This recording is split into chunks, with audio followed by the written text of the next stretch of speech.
from covenant to commitment.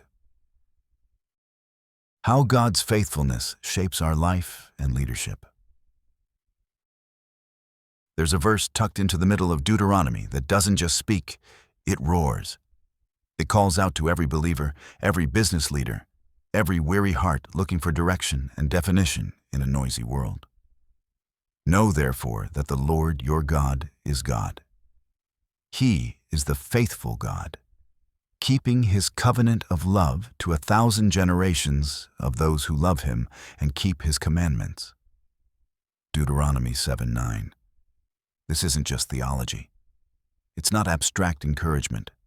It's a call to live, lead, and love with rooted conviction.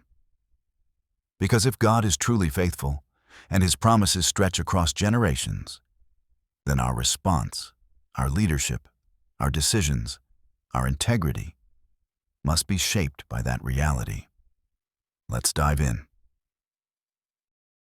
The blueprint behind every promise. Before we talk about what to do, let's talk about why we do anything at all.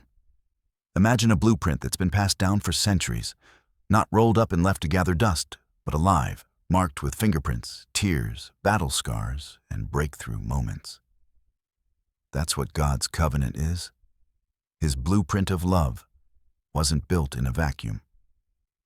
It was forged in the promises he made to Abraham under starlit skies, in the laws spoken to Moses on a trembling mountain, in the loyalty shown to David on the run, and ultimately fulfilled in Jesus Christ.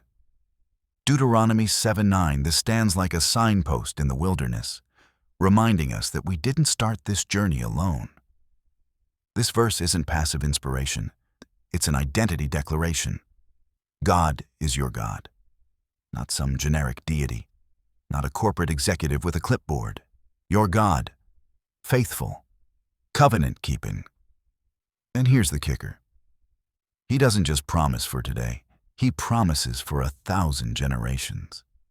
If you're in Christ, you're walking in a legacy that long precedes you and will long outlast you. So when you're navigating your next client pitch, hiring decision, or brand pivot, don't forget, your life is tied to a bigger blueprint. Faithfulness in a flaky world.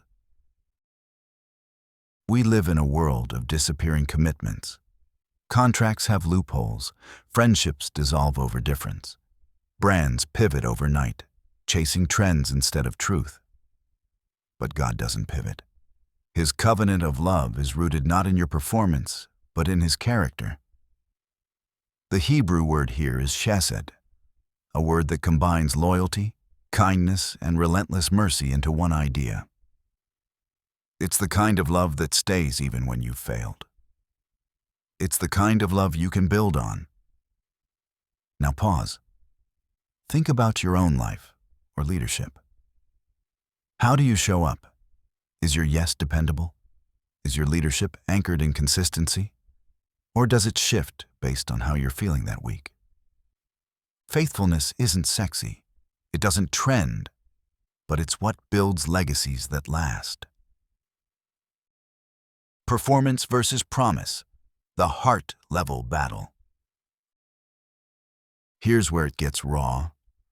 Most of us deep down still operate like God's love is transactional. If I hit the numbers, if I serve well, if I don't mess up, then I'll be secure, I'll be seen, I'll be worthy.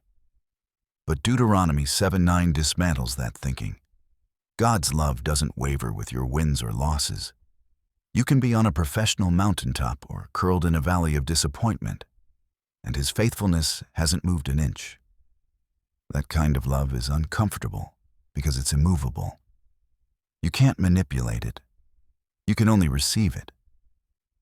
So ask yourself, what would shift in your leadership if you believed that your value was rooted in covenant, not performance?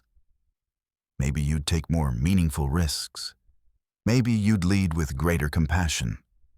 Maybe you'd stop striving to be enough and start creating from a place of already being chosen. The covenant lens, seeing your business as kingdom work. We love to compartmentalize. God over here, business over there. Sundays are sacred, Mondays are strategy. But covenant refuses to stay in the church box. It invades everything. When you understand that you're operating under the faithfulness of God, then your work becomes an extension of His nature. You don't just lead a team, you steward souls. You don't just build a product, you solve problems with kingdom integrity. You don't just chase profit, you cultivate purpose.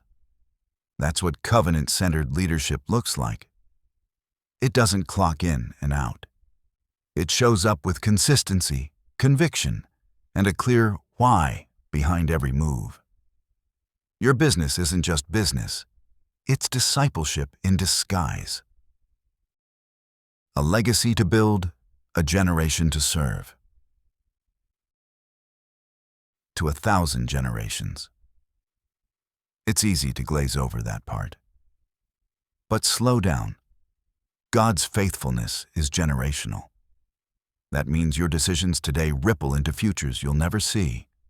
Your daily obedience, how you show up in the unseen, and how you walk with integrity when no one's watching have an impact far beyond what any algorithm will measure. Professionally, this means legacy matters more than likes. Faithfulness beats fame, and investing in people will always outlast performance metrics. Relationally, it means your presence matters. Showing up for your team, your spouse, your kids, not with perfection, but with covenantal consistency. That's the stuff that breaks generational chains and builds generational blessings. The challenge: covenant as a leadership standard. Let me challenge you straight up. Stop leading from reaction. Start leading from revelation. You are a covenant carrier. You are wired to reflect the faithfulness of your God, not the unpredictability of the world around you. That means doing what you said you'd do. That means being the same person in the boardroom, the kitchen, and the prayer closet. That means rejecting the easy out and choosing the faithful way. Deuteronomy 7:9 is not a feel-good verse. It's a call to arms. Will your leadership, your life, your love, be worthy of the covenant you've received? Final takeaway: live as loved. Lead as loyal. If you remember nothing else from this, let it be this: God is faithful not just to you, but through you. He's writing a legacy through your life. Every yes matters. Every act of obedience counts. And every time you choose covenant over convenience, you're joining the long line of people who dared to believe that God's love could actually be trusted. So live as one who is loved. Lead as one who is loyal. And let your life echo the faithfulness of the one who keeps His word. Every time, every season, every generation. What's one area, spiritual, relational, or professional, where you need to reflect God's faithfulness this week? Choose it, name it, and act like covenant is your compass.